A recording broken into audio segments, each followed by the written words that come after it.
collection to your library, create a quiz, and then make an assignment. So I just want to start by asking if anyone had any problems getting into Epic or starting an Epic account or reading a book. I don't know if someone can raise their hand on this or not, but just feel free to speak up. This is Katie. I don't know if there's a raise hand feature, but I can speak up. I had a little bit of a problem because I don't have a education email address since I'm not a teacher, but when I used my CCSU email address, since it has a .edu, I was then able to sign up. So that worked for me. Okay, good. Yeah, because I was going to share this afterwards, but Epic is actually, it's only for free if you're an educator. So that would make sense if you didn't have an education address. But were you able to sign up for free with the CCSU email? I was, yeah. Okay, good. Yeah. Any other questions at all or problems? Kathleen? Oh, I see that you raised your hand. There is a raise hand button, first of all. Also, my cat is meowing. I'm sorry if you hear her. Okay. I also am not an educator, so when I was signing up, I tried doing the CCSU email, but then it asked me like where I was an educator, and it was asking for like my school information, like my school address and stuff. So I didn't know what to put for that. So I signed up as a student, and I just put my credit card information, and it's free for the first month. Okay. Is that going to work?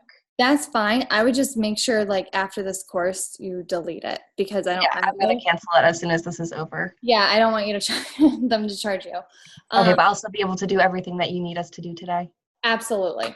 Okay, cool. Yeah. So, I mean, the reason why it's, and I was going to share this later, but the reason why it's free for just educators is because they wanted to create like an online library community for teachers and kind of just level the playing field across like all the districts in the US.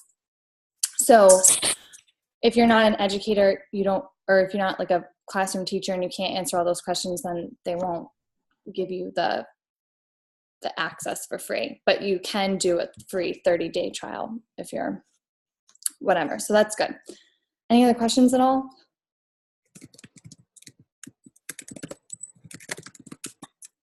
Okay. Dr. Sonder?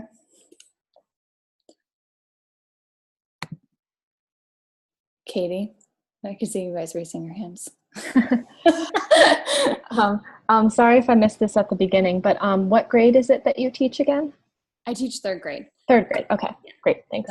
But I've also seen books on here that could potentially work for other grade levels, like whether you're teaching like secondary education. There are some resources that could work. Mm-hmm. So. Okay, great. Okay. Anything else? All right. So we're going to get started. So if you can, I'm going to run the course. So I'm going to model for you something, and then you're going to do it afterwards. So I'm going to model it, and then you're going to try it. And then, so the first thing I want you to do is just log on to getepic.com, if I can type. So we're going to need 2 browser windows open, right? Yeah. Or if you want to watch and then do, like, I'll give you time to do it yourself. So if you guys want to get on Epic right now, I'll wait so we're all on the same page. And then maybe if you want to raise, I don't know, I'll just give you like a minute and then I'll continue. So I'll give everyone a chance to get on this home screen where it says Get Epic and you've logged in, or it'll say like, please enter your password. And if you have a problem in the next 30 seconds, let me know.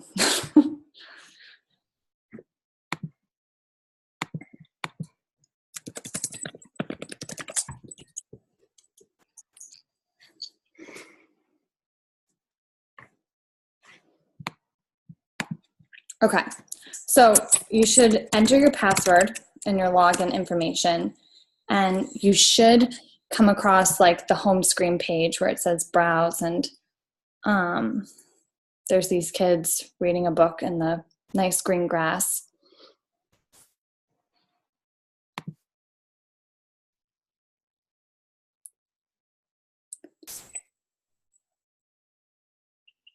Is everyone there?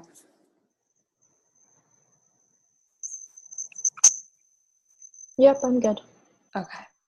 All right. So first things first is everything that you need to know is really in your dashboard right here. So if you click on your dashboard, you will find all sorts of information.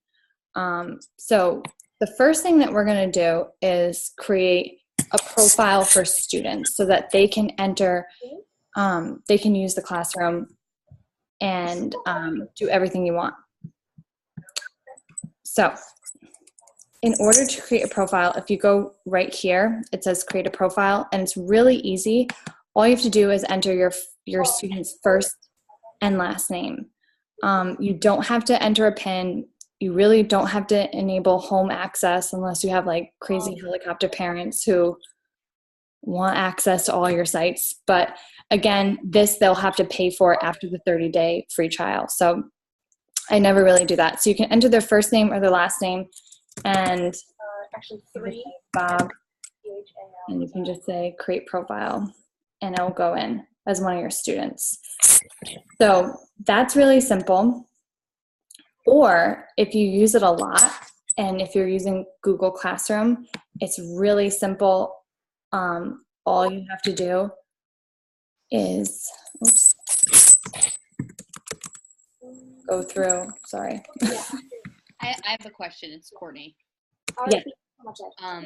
So my school is really strict when it comes to student privacy. So this is something because it's not, and I'm not sure if it's approved, and I'd have to get it approved by my director of education, technology director. I can't create student profiles. I'm not allowed to put student names into anything. Okay, so what we have in our district is a list of sites that are approved to create classroom or student profiles. So if you know for a fact, or if you're not sure for the Epic profile, you can always create like fake names for today. Does that answer your question? Yeah, thank you. Okay, so here's I'm sorry, can I interrupt for a second? It's Kathleen. yes. So I'm not seeing a dashboard option for me, and maybe it's because I didn't sign in as an educator. That could be the case. Okay, I'll go try to log on as like an educator and like make a new one. So if I don't respond, that's why. Don't worry. Okay, that is actually something I should have been more clear about, is to be an educator. Sorry. So anyway, so if you use Google Classroom a lot, you can just upload all of your students by selecting all, and then they automatically come into they're automatically imported into your student profile, which is what I did. So then that way they can go straight from their Google Classroom and come into Epic. But if you don't use Google Classroom, or if you just want to enter in like a few students, like if you want to use Epic for just a group of students rather than your whole class, it might be a good idea to just create them individually.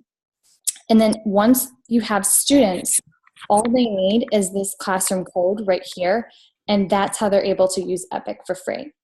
So if you guys want to upload or create 2 student profiles just to get the hang of it, you most certainly can. If you feel like you really want to use this for your classroom and you know that it's okay privacy-wise, you can certainly import Google Classroom. So I'll give you about 3 to 5 minutes to do this. So you can just practice uploading a few profiles.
Are we all doing okay?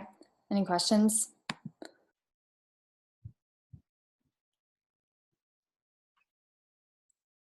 Okay, if anybody needs more time, raise your hand or you can let me know in the chat.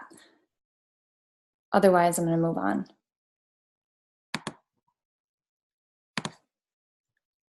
Okay, so now I'm going to teach you how to effectively search for some books. So there's two ways to do it. You can either hit the browse button, and it typically gives you some recommended sources based on what you've searched in the past. So here are some recommended books for me. Another great thing are there videos that your students can watch. So, which is another cool thing because it just gives them more interest and excitement to go on Epic.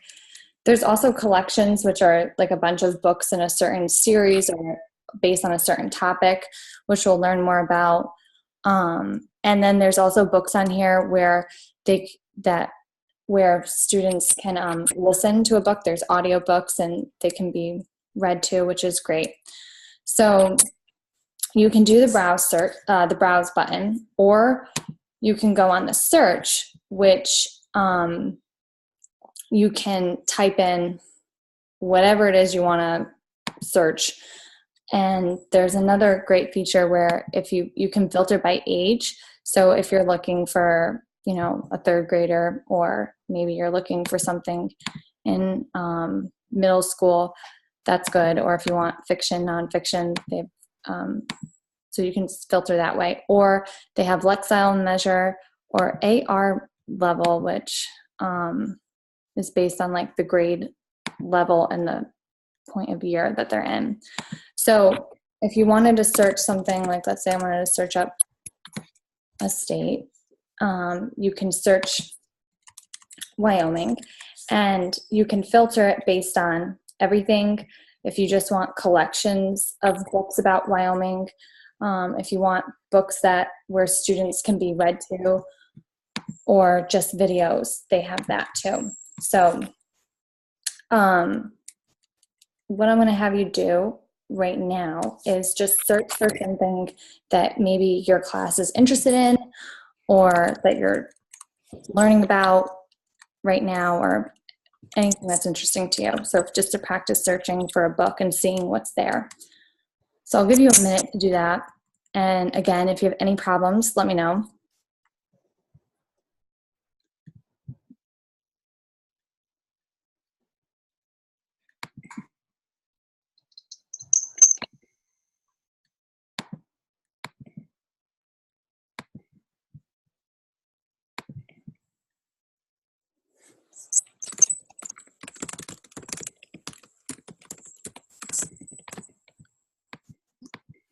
This wolf pack life.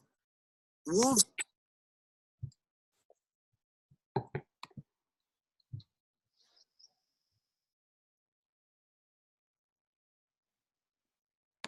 Okay, so it looks like we have a good time. We're good on that. So anything that you really like and that you want to save, you can post to your library. And your library is like a saved collection of books that you can refer back to. Your students can look through your library, and it's just kind of like your saved spot. So